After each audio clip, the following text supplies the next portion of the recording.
CEO I-League,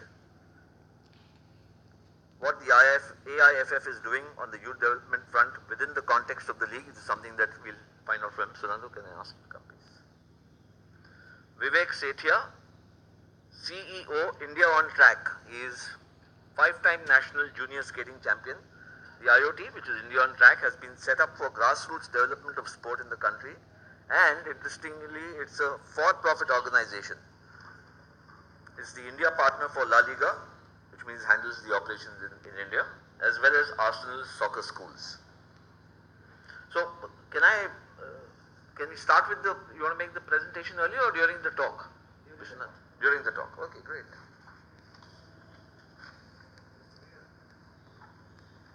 Yeah.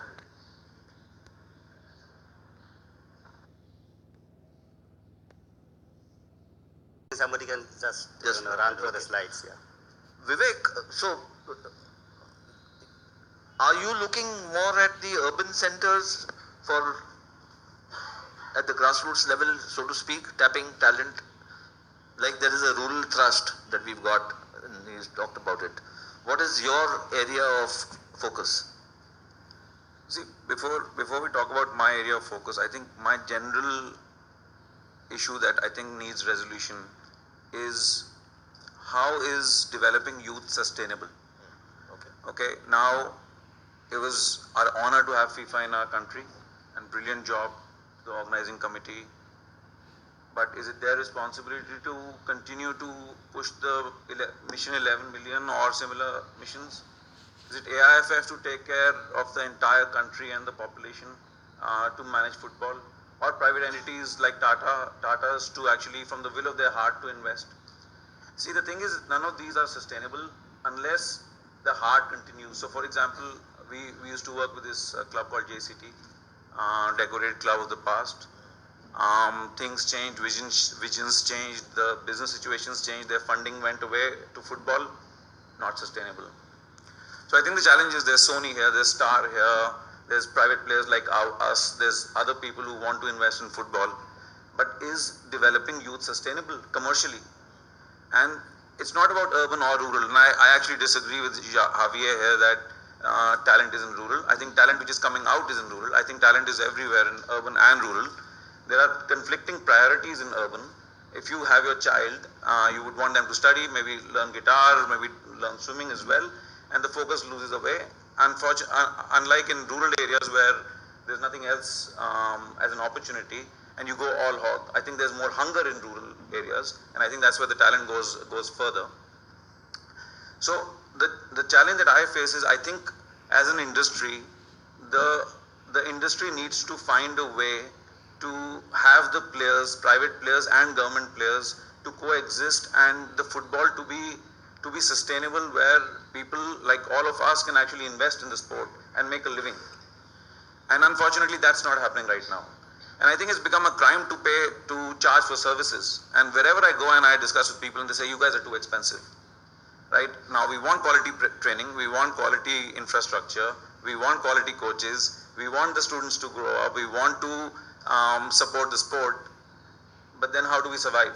Right? Do we continue to look at the governments and the state governments and their agendas and hope that their agendas, political agendas, will match the agenda of AIFF, for example, or developing football, and that might not change in 2 years or 3 years or 5 years? I don't think that's the way to be able to grow the sport. Yeah. No, but essentially then what you're saying is that unless there is a robust sports culture in which... I can't do it right now because I'm anchoring, Thomas. Okay. We'll take one last question if there is, otherwise we'll move on to our next agenda. Yes.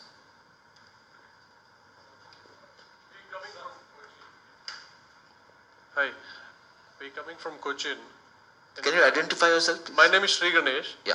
Yeah, we were looking at putting up an investment into sports, multifaceted sports academy. But from what Javier said and what Vivek said, You changed your mind? No, we are on 2 boats now, and I don't know whether the boats are traveling together or going apart. Okay. So we'd like to get from Javier a viewpoint on whether football should be considered as a mechanism for revenue at all. Okay. No, so what I said is, see, don't get me wrong, there is money in sports. It's just ill-distributed, let me put it that way. In Kochi, if you put a football academy, you're going to make money.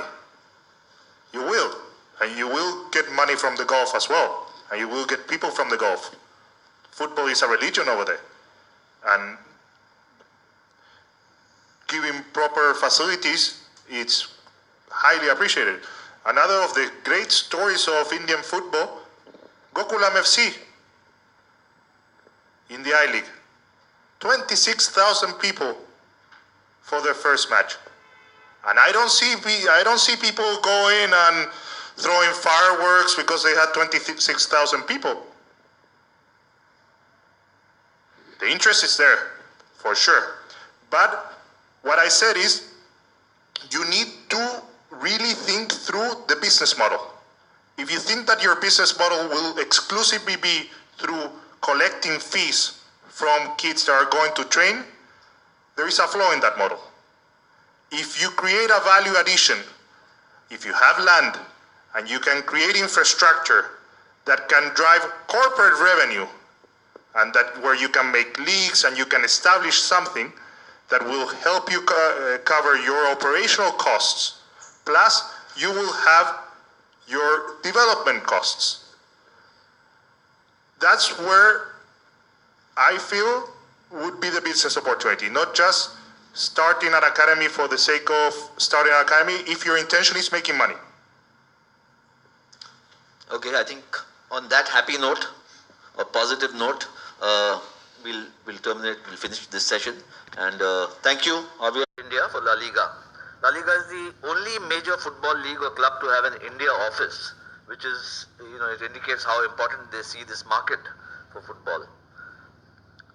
Jose heads La Liga operations in India and has developed most of his career around Spanish football as RFEF, which is Spain's Football Association, head of marketing, developing sales programs for sponsorship and international broadcast rights, etc., etc. He joined La Liga to help develop India operations.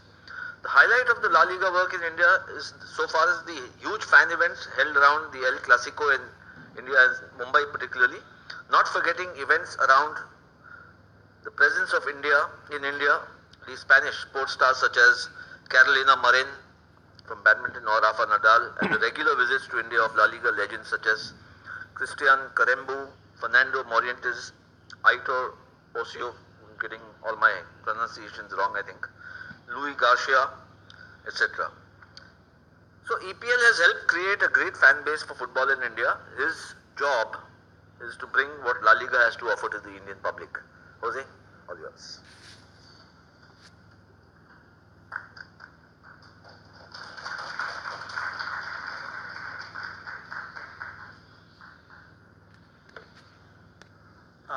I will is the number one learning you get in Marketing 101. Differentiate yourself. So, if it's important, I mean, let's face it, La Liga number one source of income is TV rights, because we manage central TV rights for all our clubs.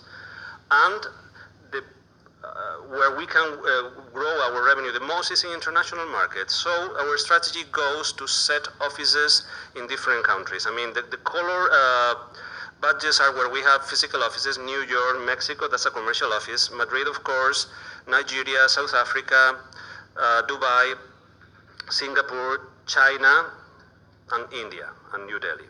Okay? So, we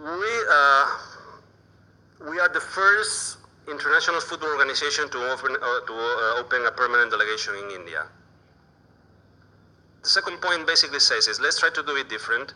I mean, if you take the UK, India has a strong secular relationship with the UK. I mean, in London, if you kick a stone, you find 12 people who know India or how to deal with India. In Madrid, if you kick a stone, nothing happens, okay? So we need to do things in a different way. We need to do things in a different way. That's also the third point is important. We need to trust local talent. So we are working with a marketing agency, which is India on Track. Some people are here.